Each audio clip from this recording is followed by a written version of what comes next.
पंचमी कौन सी तिथि?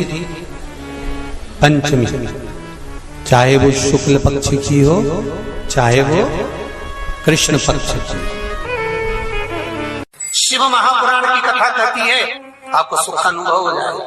कार्य सिद्ध। जिंदगी में कभी संपदा कम नहीं हो सकती, संपदा बढ़ती चली जाती है। संपदा घट नहीं सकती, बढ़ेगी और घटेगी। कष्ट नहीं आ सकता, रोग बीमारी तकलीफ नहीं आ सकती। आपके लिए तो लाभदायक है, समझ लो ये कथा। शास्त्र कहता है कि जिसके घर में संपदा की कमी हो, पैसा आ ही नहीं रहा हो, सब पर उलझ गया हो, बहुत टेंशन चल रहा हो, पंचमी तिथि के दिन गन्ने का रस जानते हो? ईख का रस, गन्ने का रस तुलसी जी के क्यारे में हाथ में लेकर 7 बार अपना नाम और गोत्र बोलकर छोड़ दो।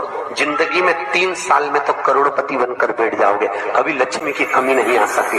तैयारी में बैठे रहोगे कि फिर पंचमी तिथि आए। हमारे यहाँ सांपों की पूजन कौन से दिन होती है, कौन सी तिथि में करते हैं? जम के बोलो जरा। नाग पंचमी। नाग पंचमी का मतलब क्या है? सांपों की पूजन करो। नाग पंचमी का मतलब होता है शंकर जी के मंदिर में जाकर 1 लोटा जल समर्पित कर दो। उसका कारण क्या है कि हमारे परिवार में, हमारे कुटुंब में, परिवार में कोई 7 पीढ़ी के अंतर्गत भी अगर कोई जीव तड़प रहा होता है, पड़ा हुआ होता है, उसकी मुक्ति नहीं होती है, तो पंचमी का चढ़ा हुआ जल उस जीव को प्राप्त हो जाता है और वो जीव तर जाता है, उसका फिर जन्म नहीं होता। वो तर संपदा के लिए अर्थात जिसका व्यापार नहीं चलता, जिसके घर में पैसा नहीं आता, या नौकरी नहीं लग रही, या सर्विस नहीं लग रही, आप अप्लाई कर रहे हो, जगह जगह जाकर इंटरव्यू भी दे रहे हो और पैसा नहीं आता, तो उसके लिए भी प्रयास किया जाता है। पर उसके लिए यहाँ पर जो धन के लिए करते हैं, उसके लिए विष्णुपदी के लिए करते हैं। मतलब जैसे गंगा के जल में तुलसी के 11 पत्ते डाले जाते हैं और उसको किसी भी नारायण के मंदिर में, राम कृष्ण शिव, शंकर नहीं, राम कृष्ण भगवान विष्णु दत्त आदि जितने नारायण के मंदिर हैं, उस मंदिर में किसी भी पात्र में, एक छोटे से पात्र में उसको भरकर रखी आते हैं महाराज। उससे भी जॉब, सर्विस, नौकरी में सफलता प्राप्त हो जाती है। परंतु वो भी एकादशी को ही होता है। कुछ देर तक पात्र को रखा जाता है, फिर वही पात्र का जल किसी भी वृक्ष के नीचे डाल दिया जाता है, उससे भी नौकरी के लिए फायदा मिलता है। गंगा का जल को एकादशी और द्वादशी इन 3 तिथियों पर एक रोटी में थोड़ा सा मीठा रखकर सोमक पितृ का नाम लेकर यदि गाय को खिला दिया जाता है, तो अगर कोई पूर्वज प्रेत योनि में भी पड़ा हुआ होता है, भटक रहा होता है, जिसको पिंड नहीं मिला, जो अचानक मर गया होता है, अधोगति में चले गया होता है, उस जीव की मुक्ति दशमी, एकादशी और द्वादशी, 3 दिन सोमक पितृ का नाम लेकर रोटी में, पूड़ी में मीठा रखकर अगर गाय को खिला दिया जाता है ये 3 दिन तक, तो वो पितृ कभी भटकते नहीं है, उनको मुक्ति प्राप्त हो जाती है, मोक्ष में। दशमी की रात्रि के 12 बजे घी का दिया हथेली में रखकर दरवाजे के बाहर, उस दिए को हथेली में रखकर चंद्र का दर्शन रात्रि के 12 बजे दिए की लो में चंद्र का दर्शन करते हैं, उससे ज्योत प्रबल होती है हमारे।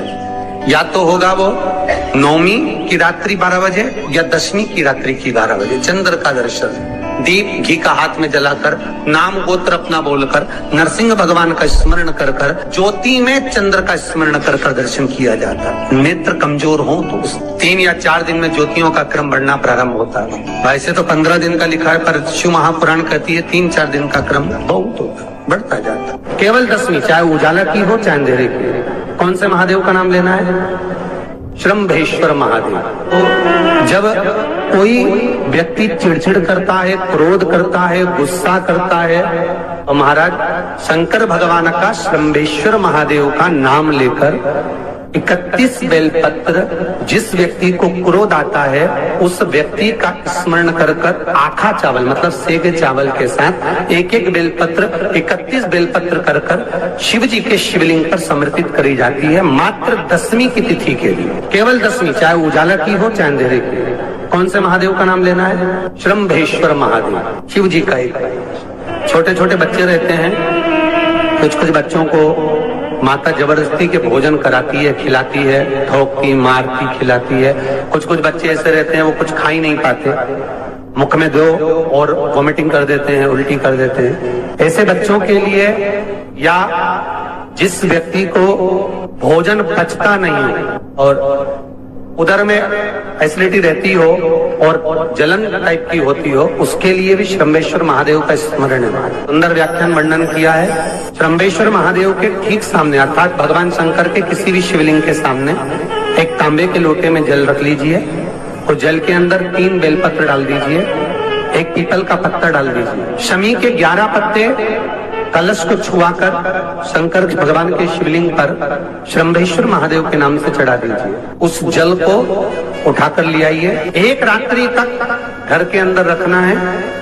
उस जल को श्रम्भेश्वर महादेव का नाम लेकर जिस व्यक्ति को एसिडिटी होती हो या उदर खराब रहता हो या भोजन नहीं पचता हो या पेट से जुड़ी हुई प्रॉब्लम हो या बच्चों को भोजन कराते हैं और वो वोमिटिंग कर देते हो, ऐसे बच्चे को या भोजन नहीं भा रहा हो ऐसे व्यक्ति को उस जल को सवेरे दोपहर शाम 3 बार श्रम्भेश्वर महादेव का नाम लेकर आचमन कराना प्रारंभ कर दो, पिलाना चालू कर दीजिए।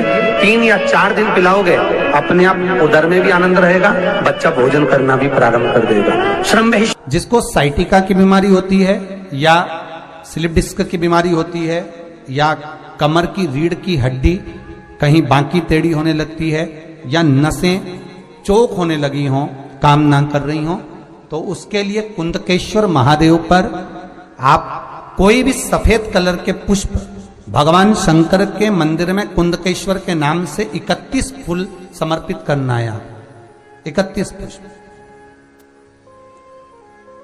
और कुंदकेश्वर के नाम से 31 पुष्प समर्पित कर बेलपत्री के पेड़ के नीचे की जड़ थोड़ा सा भाग निकालकर ऊपर से छीलकर अंदर का भाग शंकर कुंदकेश्वर को चढ़ाना है। उस जड़ को लाकर उसको पीसना है और पीसकर सुबह के समय पर 3 बार उसका कुंदकेश्वर का नाम लेकर सेवन करना है। जिसको साइटिका और जिसको रीढ़ की हड्डी, स्लिप डिस्क, जिसको प्रॉब्लम होती है उसको बाबा कुंदकेश्वर एक ऐसे महादेव हैं, क्योंकि भगवान शंकर के चरण पर पार्वती के द्वारा फेंका गया कुंद का प्रहार हुआ और उससे बाबा को चोट लगी, जिससे बाबा का नाम कुंदकेश्वर पड़ा।